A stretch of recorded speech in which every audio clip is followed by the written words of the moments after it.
So I've been showing you guys a lot of passing plays. Haven't shown you any running plays. I think now more than ever, you have to at least make your opponent respect the run because of how dominant the pass rush is in this game. And it's not necessarily just the pass rush; it's the way that people are setting up the pass rush to get everybody solo blocked with the crash up or just the wide alignments. And so you have to make them respect the run. You have to make them respect the interior defense. And I'm not gonna lie to you guys, it's hard for the linemen to get downfield and get to second level defenders. They miss them routinely, and it's tough with inside stuff. So I'm gonna show you I think there's about 4 runs that I use from the Y trips and how to use each different. Now the plunge is already set as this audible. The other one I'm going to put in is put stretch in. We'll put dive and the wham. It used to be called whatever the slam. They're very similar. This one just kind of goes straight up the field pretty quick. We'll show that too. And then shout out to Zan. We can talk about this. I don't really run this hardly at all. This is a very situational type. Shout out to Zan for finding out that this halfback draw is really good. He's running wide trips from, I think, run and gun as his second offense. I didn't even think to look at this draw because typically under center draws are not good. But in this case, this is actually a pretty good run. So I'm going to just call 249. So a lot of people come out on the defense. That's like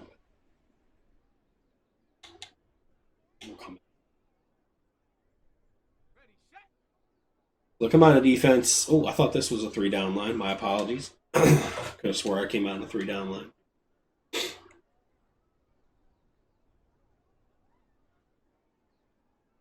So let's just call for it.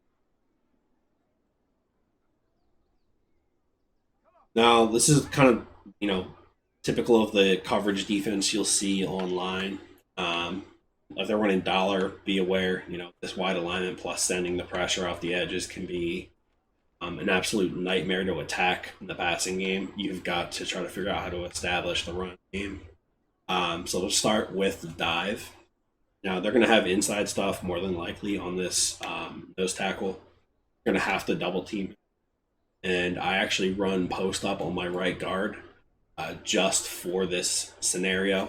And the reason I don't run it on my center is because if I come against a 4-down line set, they're going to be the guard's going to be able to reach whichever guy I need to double team better than the center.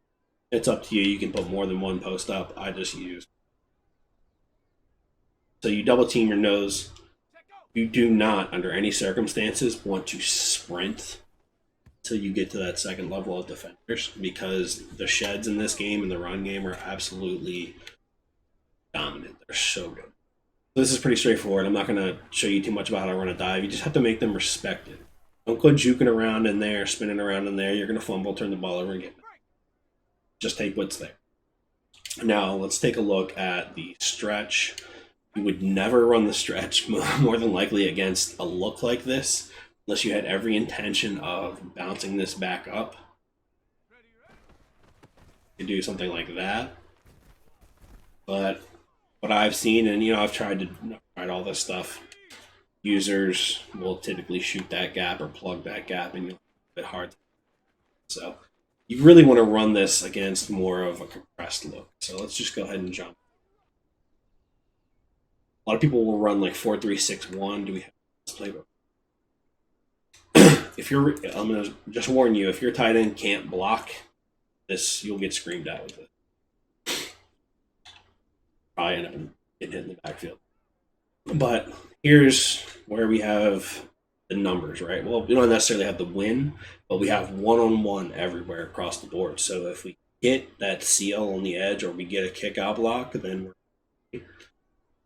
So you see right here, don't sprint until I clear that first line. You actually have a better chance of breaking the tackle too, being honest, if you're not sprinting. Go ahead and do something like that, and you'll see that happen a lot.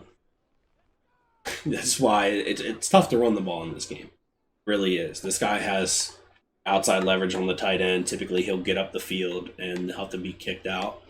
Then this guy has like outside leverage on the tackle, so it kind of messes up your. Like if they start doing this, then there's that big hole.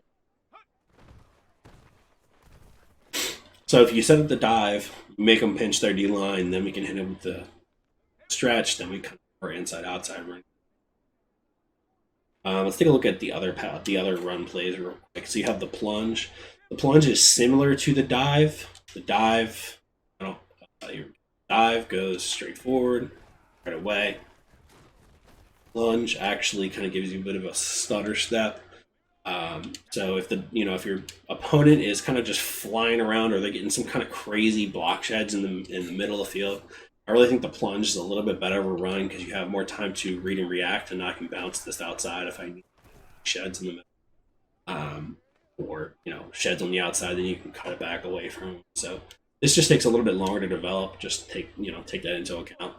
You can butt pad all these runs. I can cut that back up mid. But the one that I was actually really surprised about, like I said, was the draw. Now, I don't want to run it against this look, because if they're sending everybody,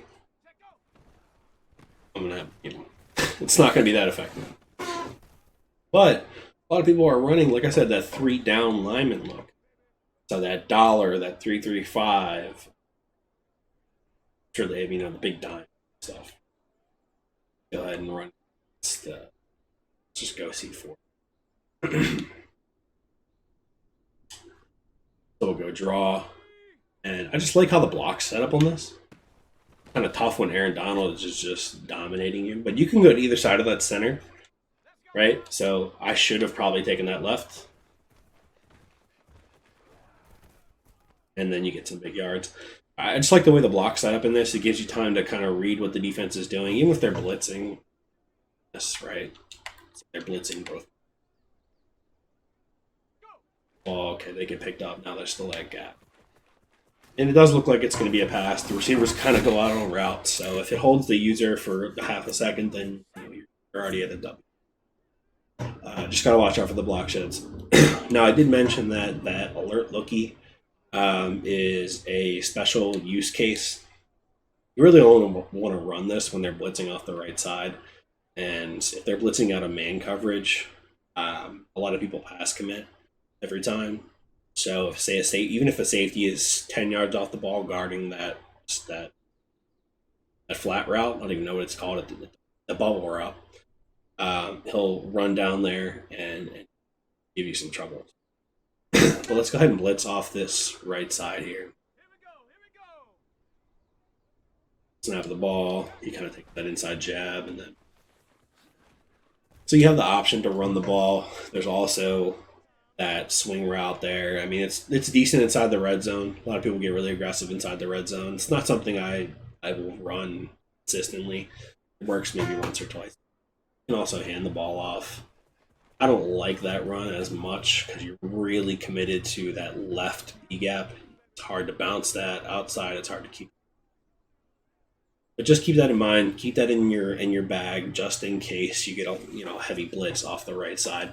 Now you're probably not going to see that much online. I'll let you know right now. Once we start attacking this right side of the field with all the route combos we've talked about so far, a lot of people aren't going to be blitzing off the right side unless it's man blitz, and then we have all our other routes.